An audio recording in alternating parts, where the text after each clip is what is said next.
Hindi naman talaga ako nakita. Ang nakakita pa lang naman sa akin si MG. Ang aking superstar na si MG. Message me. Sabi niya, attorney, let's set aside differences for now and let's make this a united battle against Mangusing. Sino bang hindi oo sa ganung kaayos na pakikiusap at pagsasabi sa'yo ng isang kaibigan? Si MG ay no longer treat him na kliyente or kaibigan. I treat him like a son eh. Parang nakakabatang kapatid na anak na saan nagkita kami, talagang sinabi ko naman sa kanya, ako wala akong agenda sa iyo. And I think nararamdaman naman ng bata na ako'y napakatotoo sa kanya. Wala akong itinago, wala akong lahat ng tanong niya, lahat ng gusto niyang malaman sinabi ko na.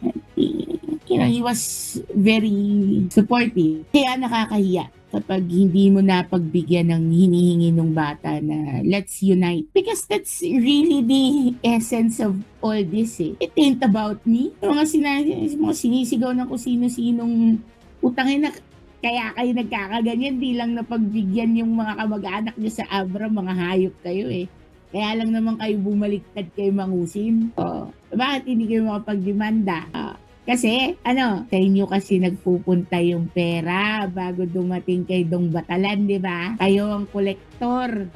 Tapos ang lakas ng you have the audacity to tell me na nilinlang ka? Ina mo! And everybody else has no fucking idea who am I really. They just based it on a voice. Tama po ba? Lawyer po ba kayo? No. Oo. Pero, if I start to talk, magtodomino yan hanggang taas.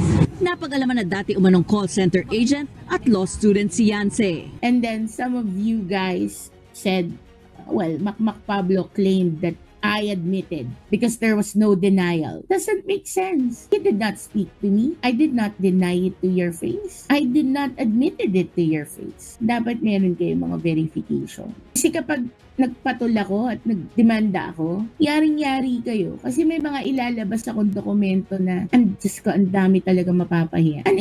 Anong invento niyo sa akin? Estafa? Really?